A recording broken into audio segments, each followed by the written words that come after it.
वजीर आजम नरेंद्र मोदी ने कहा, अब तक कोविड-19 का फैलाव गांव तक पहुंचने से रोकने की होनी चाहिए कोशिश। रियासत और मरकज के जेर इंतजाम इलाकों के वज़राए आला के साथ 5वीं मीटिंग में कहा, मुल्क को कोविड के बाद पैदा शुदा मौके से उठाना होगा फायदा और करनी होगी एक नई दुनिया की तैयारी।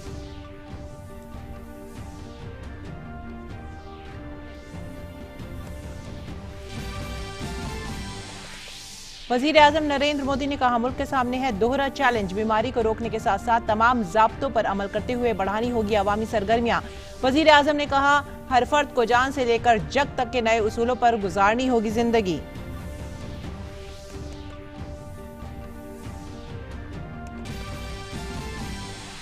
भारतीय रेल आज से चुनिंदा 15 रास्तों पर ट्रेन खिदमात की कर रही है शुरुआत। शार्मिक स्पेशल ट्रेनों के अलावा चलेंगी 15 जोड़ी खुसूसी गाड़ियां। इन ट्रेनों के लिए सिर्फ IRCTC की वेबसाइट पर ऑनलाइन ही बुक कराए जा सकते हैं टिकट।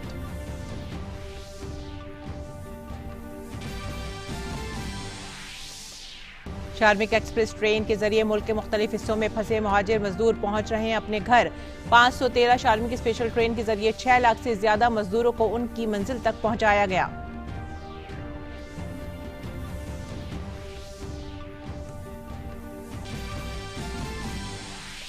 दुनिया भर में फंसे भारतीयों को मुल्क वापस लाने के लिए जारी वंदे भारत मिशन का आज छठा दिन। कल 5वें दिन गैर मुल्कों से भारतीयों को लेकर मुल्क के मुख्तलिफ हिस्सों में पहुंचे 4 जहाज। भारतीय बहरिया के मिशन समुद्र सेतु के जरिए भी मालदीव से भारतीयों को लाने का अमल जारी।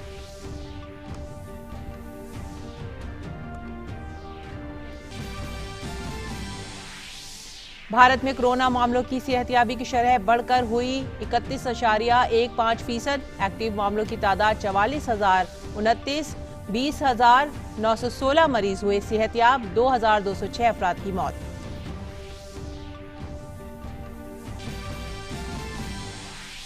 दुनिया भर में कोरोना एक्टिव मामलों की तादाद 41,71,000 से ज्यादा। 2,85,000 से ज्यादा अफराद की मौत। अमेरिका में कोरोना से 80,000 से ज्यादा अफराद हलाक। बरतानिया, इटली, स्पेन और फ्रांस बुरी तरह से मुतासर।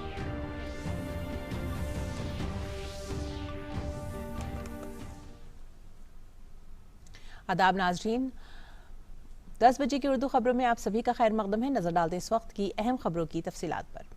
वजीर आजम नरेंद्र मोदी ने कल रियासतों के वज़राए आला के साथ वीडियो कॉन्फ्रेंसिंग के जरिए मीटिंग की। वजीर आजम की रियासतों के वज़राए आला के साथ ये 5वीं मीटिंग थी। 6 घंटों तक चली मीटिंग में कोरोना वायरस से मुतालिक मुख्तलिफ पहलुओं पर बातचीत हुई। वजीर आजम ने कोविड-19 के असर को फैलने से रोकने, लॉकडाउन से मरहलेवार तरीके से बाहर निकलने और इक्तिसादी सरगर्मियां तेज करने के इकदाम पर वज़राए आला से बातचीत की। वजीर आजम ने कहा कि इस वक्त हमारा फोकस इस बात पर होना चाहिए कि ये इन्फेक्शन शहरों से गांवों तक ना फैले। वजीर आजम ने कहा कि कोविड-19 के बाद की दुनिया एकदम बदल गई है और हमें इसके मुताबिक ही सोचना और काम करना होगा। एक नई दुनिया की तैयारी करने की अपील करते हुए वजीर आजम ने कहा कि मुख्तलिफ मौके पर कोविड-19 के चैलेंजों से निपटने के लिए रियासत और मरकज के माबैन ताउन की जरूरत है। मुल्क में लॉकडाउन का तीसरा मरहला 17 मई तक है। वजीर आजम की रियासतों के वज़राए आला के साथ आखिरी मुलाकात 27 अप्रैल को हुई थी।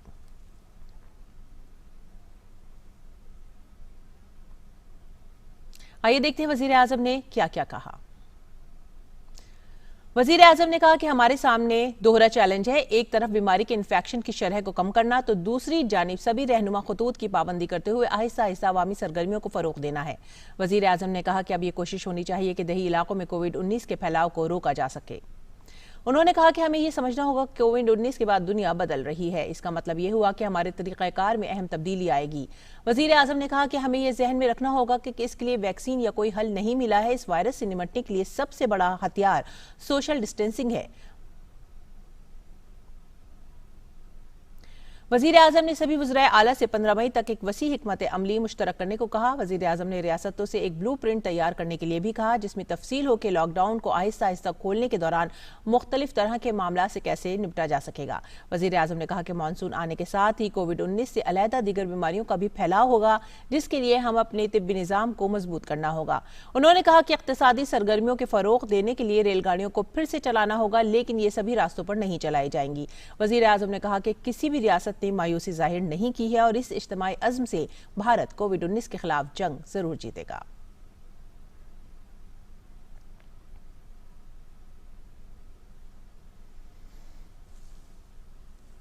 और लॉकडाउन की वजह से मुल्क भर में फंसे लोगों को आज से कुछ राहत मिलेगी। भारतीय रेल आज से चुनिंदा रास्तों पर 15 जोड़ी ट्रेनों की शुरुआत कर रहा है। ये खुसूसी ट्रेनें नई दिल्ली रेलवे स्टेशन से चलेंगी, जो डिब्रूगढ़, अगरतला, हावड़ा, पटना, बिलासपुर, रांची, भुवनेश्वर, सिकंदराबाद, बेंगलुरु, चेन्नई, तिरुवनंतपुरम, मडगांव, मुंबई सेंट्रल, अहमदाबाद और जम्मू तवी को जाएंगी।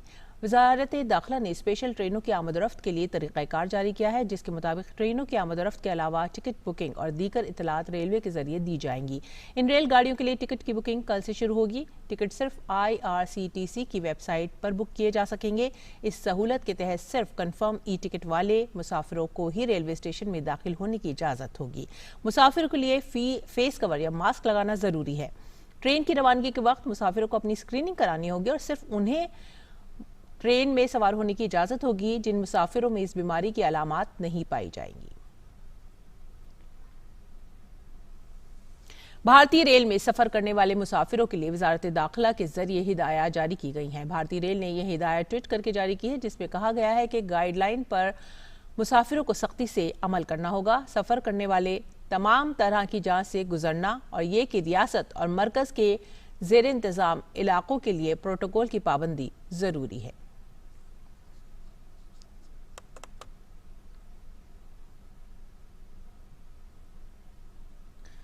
मुल्क भर में रह रहे मजदूरों को उनके घरों तक पहुंचाने के लिए खुसूसी ट्रेनें चलाई जा रही हैं, जिसके जरिए मजदूरों को उनके घरों तक पहुंचाया जा रहा है। अब तक कुल 513 श्रमिक स्पेशल ट्रेनों के जरिए 6 लाख से ज्यादा मजदूरों को उनकी मंजिल तक पहुंचाया गया है।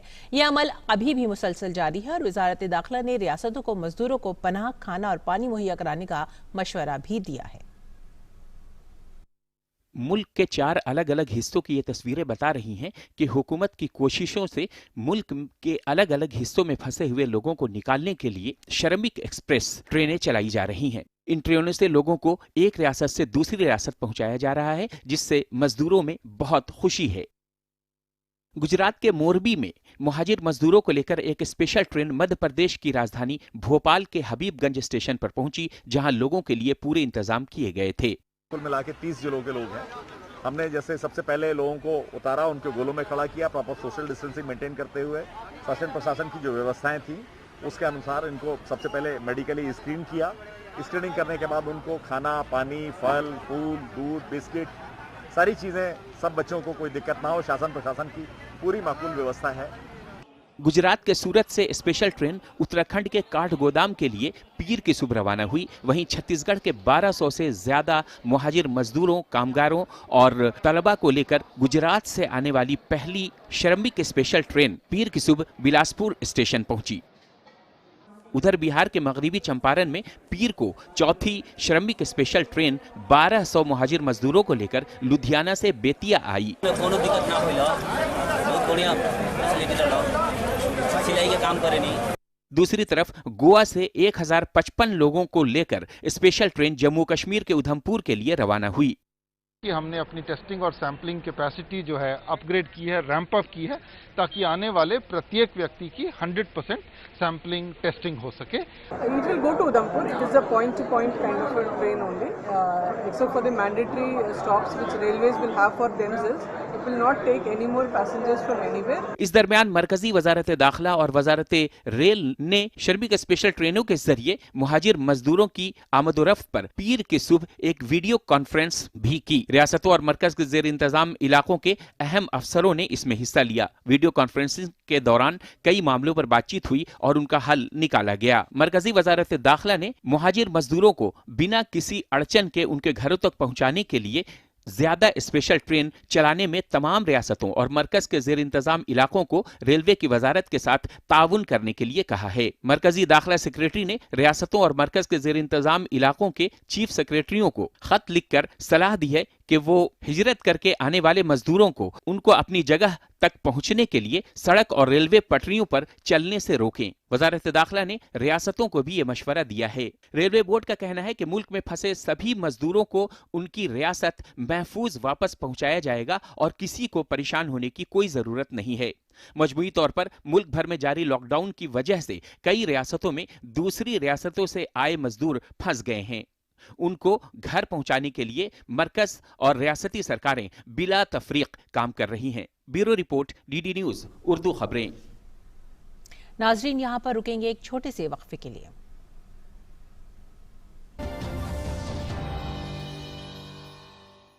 दुनिया में कई काम बड़े मुश्किल हैं, जैसे कि चंद मिनटों में चांद पर पहुंचना, टूथपेस्ट में पेस्ट को वापस डालना। और भैया एक काम है जो है बेहद आसान। अरे भाई वही आधार कार्ड में अपना एड्रेस अपडेट करना। इसके लिए बस आपको UIDAI की वेबसाइट पे जाना है, अपना आधार नंबर डालकर OTP जनरेट करना है, फिर फॉर्म में OTP डालकर अपडेट एड्रेस कर कंफर्म करना है, और लो हो गया आपका आधार में एड्रेस अपडेट। आप भी आधार अपना लो, फायदे में रहोगे।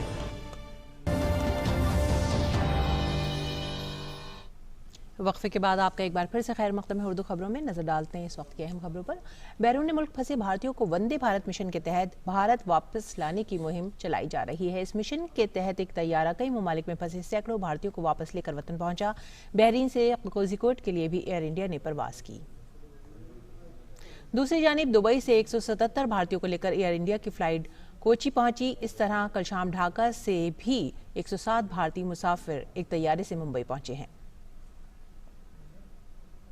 इस दरमियान 243 मुसाफिरों के साथ एक जहाज सिंगापुर से दिल्ली के लिए रवाना हुआ है। सिंगापुर से आने वाली ये तीसरी परवाज़ है। इस मौके पर भारतीय हाई कमीशन ने वहां के अफसरान का शुक्रिया अदा किया।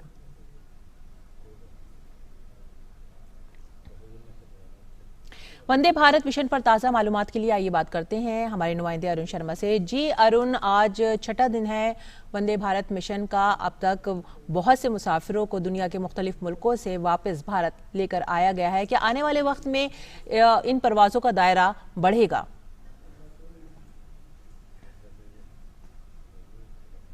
इसका जो दायरा है इसको और बढ़ाया जाएगा। अभी हमने देखा कि जो प्राइम फोकस रहा था वो गल्फ कंट्रीज पर रहा था, और तरजीह एक तरह से प्रेग्नेंट वेमेन हो या फिर जिनको मेडिकल अर्जेंसी हो, सीनियर सिटीजन हो, इनको दी जा रही थी, बच्चों को तरजीह दी जा रही थी। तो अब जो फोकस का जो दायरा है वो रशिया हो सकता है, रशिया रहेगा प्राइमरीली, और जो सेंट्रल एशियन कंट्रीज है वहां से स्पेन हो गया, जर्मनी हो गया, थाईलैंड हो गया। यहाँ जो इंडियंस है जो वापस भारत आना चाहते हैं वहां पर इवैक्यूएशन की प्रक्रिया शुरू की जाएगी। लेकिन सबसे बड़ी बात यह है कि जो पहले सप्ताह यानी कि जो 7 मई से लेकर के 13 मई तक जो इवैक्यूएशन की प्रक्रिया की जानी थी, आज उसका छठा दिन है। और अब जो नेक्स्ट फ्लाइट जो भारत में आएगी वो सिंगापुर से होगी, और जो दिल्ली आएगी, और साथ साथ जो ढाका से होगी जो कि श्रीनगर आएगी मेडिकल स्टूडेंट्स को लेकर के। आज लगभग 1 डजन फ्लाइट्स को एक इवैक्यूएशन के प्रोसेस में हम देख सकेंगे जो भारत में अराइव करेंगी।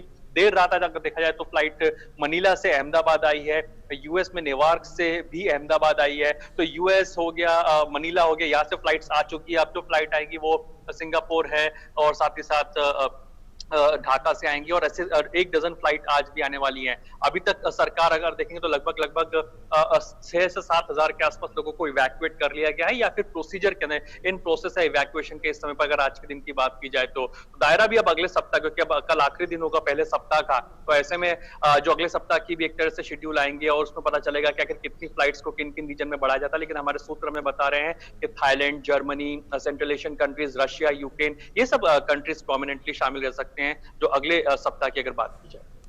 जी अरुण, शुक्रिया इस तमाम जानकारी के लिए। जैसे कि अरुण ने हमें बताया, वंदे भारत मिशन का दायरा आगे बढ़ने वाला है और बहुत से दूसरे ममालिक की तरफ भी रुख करेंगे तेजी के साथ। आज छठा दिन है वंदे भारत मिशन का। समुद्र सेतु के तहत भी बाहर फंसे भारतीयों को वापस लाया जा रहा है।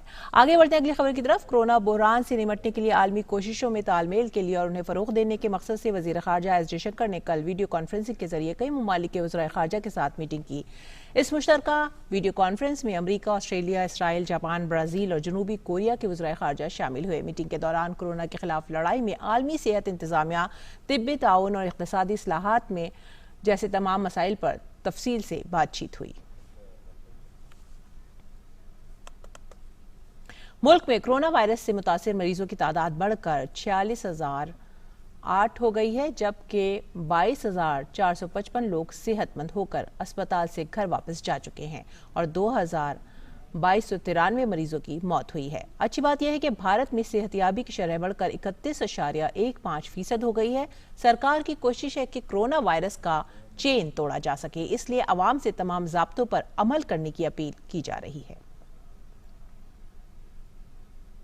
बाइख्तियार ग्रुप 9 के चेयरमैन अजय साहनी ने कहा है कि आरोग्य सेतु ऐप 9.8 करोड़ मोबाइल में डाउनलोड किया जा चुका है। हमने डेटा पर प्राइवेसी पर काम किया और यकीनी बनाया है कि सार्फिन की मालूमात खतरे में ना पड़े। रहिए कि ये बहुत ही सिक्योर ऐप है, ये बहुत ही प्राइवेसी के लिए इसको बनाया गया है, प्राइवेसी भंग ना हो उसके लिए इसको बनाया गया है, और सिर्फ और लोगों को बीमारी से बचाने के लिए, उस एरिया को हॉटस्पॉट बनने से बचाने के लिए इस तरह की इंफॉर्मेशन का इस्तेमाल किया जाता है, जो कि बहुत ही उचित और बहुत ही ज़रूरी काम है अगर हमने इस पेंडेमिक से लड़ाई करनी है। आरोग्य सेतु ऐप डाउनलोड करना बिल्कुल आसान है। एक बार फिर आपको बताते हैं इसका तरीका।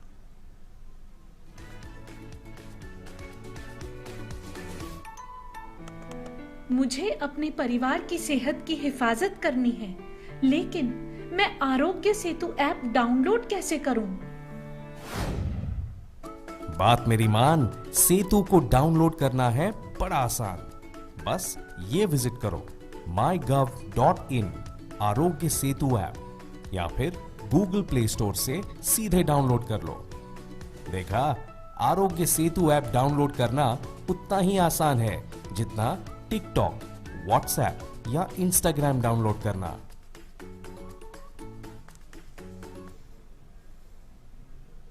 आरोग्य सेतु ऐप डाउनलोड करना निहायत आसान। और आगे बढ़ते हैं अगली खबर की तरफ। CSIR और बेंगलुरु में वाक़े नेशनल एयर स्पेस लेबोरेटरी ने एक बेहतरीन तकनीक इजाद की है। दोनों ने एक देसी सस्ता और टिकाऊ नॉन इन्वेसिव वेंटिलेटर तैयार किया और इसको स्वस्थ वायु का नाम दिया है। ये कम संगीन मरीजों के लिए एक नेमत साबित होगा। नल के डायरेक्टर जितेंद्र यादव ने इसे कोविड-19 के मरीजों के इलाज के लिए निहायत मुफीद करार दिया।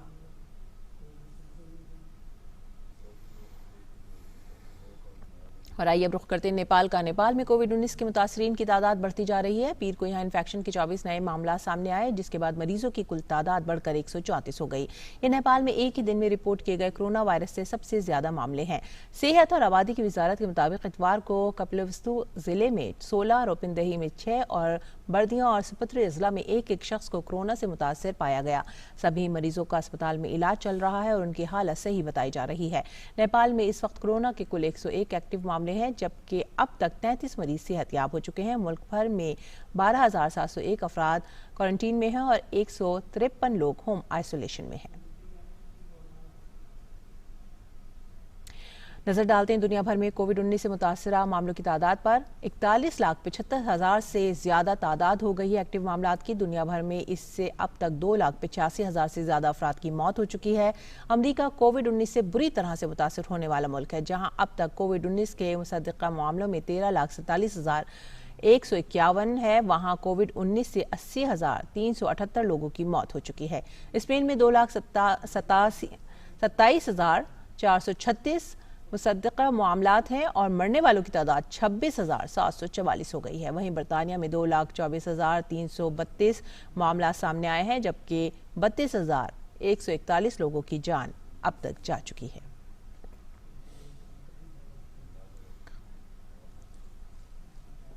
इस बीच अमरीकी सदर डोनाल्ड ट्रंप ने कहा है कि साल की इब्तिदा में हुए अमरीका चीन तिजारती मुआहदे के तहत वो चीन के साथ फिर से बातचीत शुरू करने के हक में नहीं है।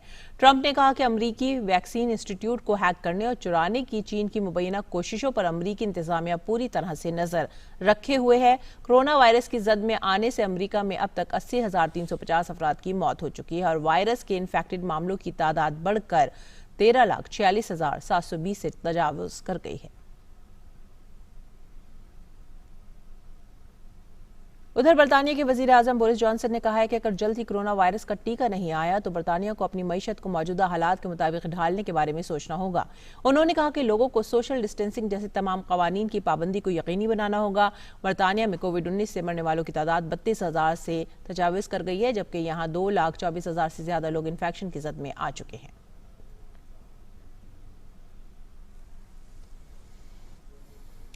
नाज़रीन, अब बात रमज़ान की। रमज़ान का मुक़द्दस महीना जारी है। लोग इबादत में ज़्यादा से ज़्यादा वक्त गुजार रहे हैं।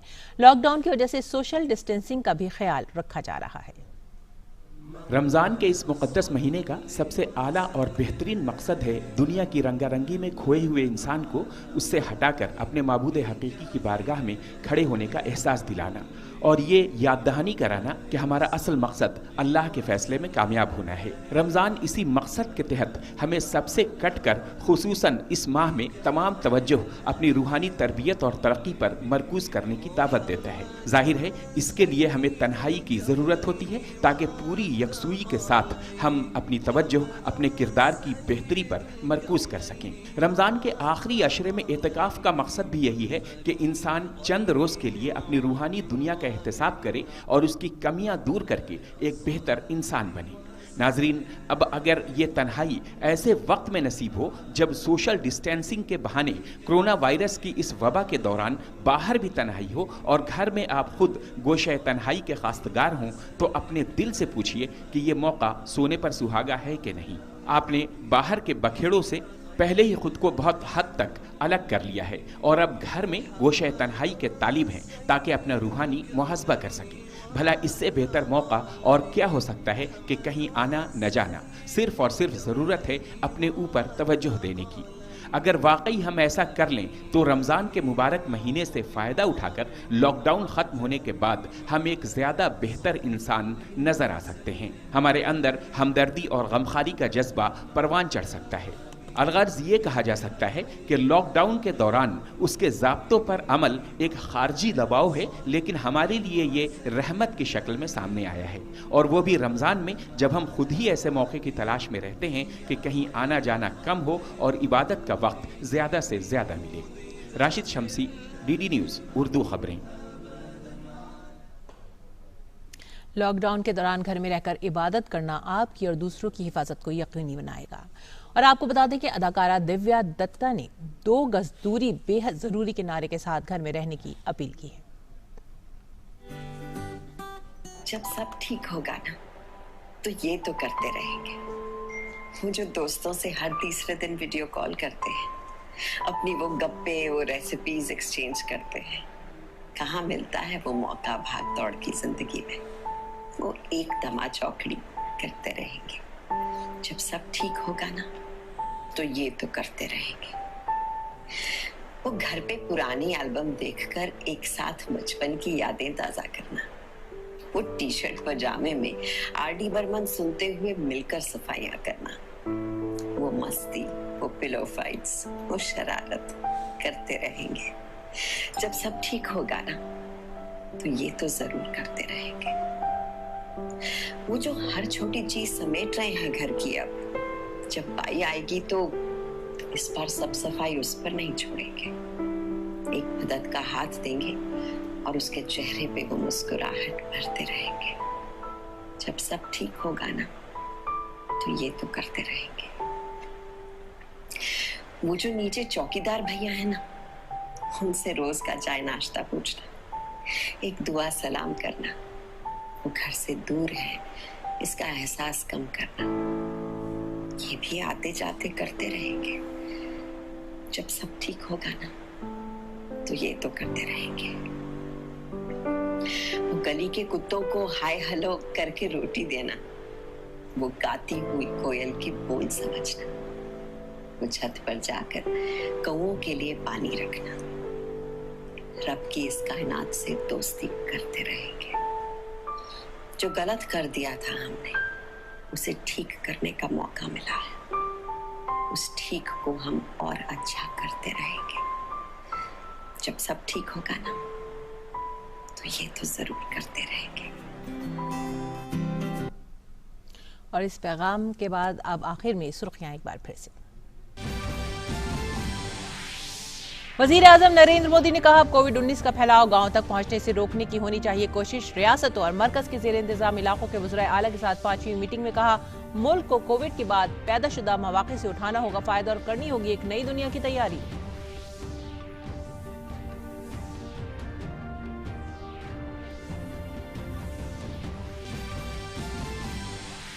वजीर आजम नरेंद्र मोदी ने कहा, मुल्क के सामने है दोहरा चैलेंज। बीमारी को रोकने के साथ साथ तमाम ज़ाब्तों पर अमल करते हुए बढ़ानी होगी अवामी सरगर्मियां। वजीर आजम ने कहा, हर फर्द को जान से लेकर जग तक के नए उसूलों पर गुजारनी होगी जिंदगी।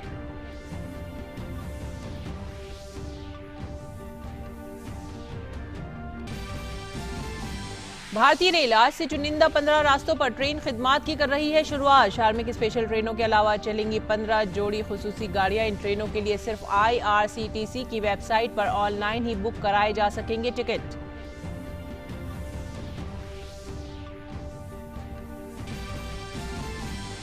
श्रमिक एक्सप्रेस ट्रेन के जरिए मुल्क के मुख्तलिफ हिस्सों में फंसे मुहाजिर मजदूर पहुंच रहे हैं अपने घर। 513 श्रमिक स्पेशल ट्रेन के जरिए 6 लाख से ज्यादा मजदूरों को उनकी मंजिल तक पहुंचाया गया।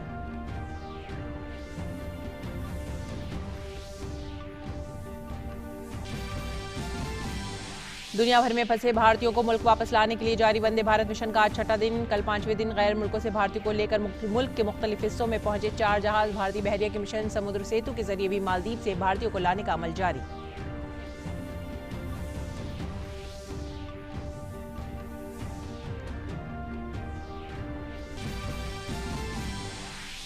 भारत में कोरोना मामलों की सेहतयाबी की शरह बढ़कर हुई 31.15%। एक्टिव मामलों की तादाद 46,008, 22,455 मरीज हुए सेहतयाब। 2,293 अफराद की मौत।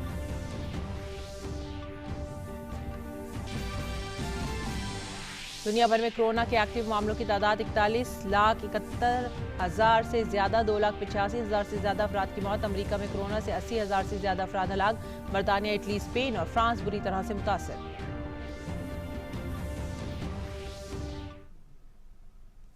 नाज़रीन, इसी के साथ ही वक्त हो गया आपसे विदा लेने का। शाम 3:15 पर एक बार फिर से आपसे मुलाकात होगी नई खबरों के साथ। तब तक के लिए आप हमारी पूरी टीम को दीजिए इजाजत। आदाब।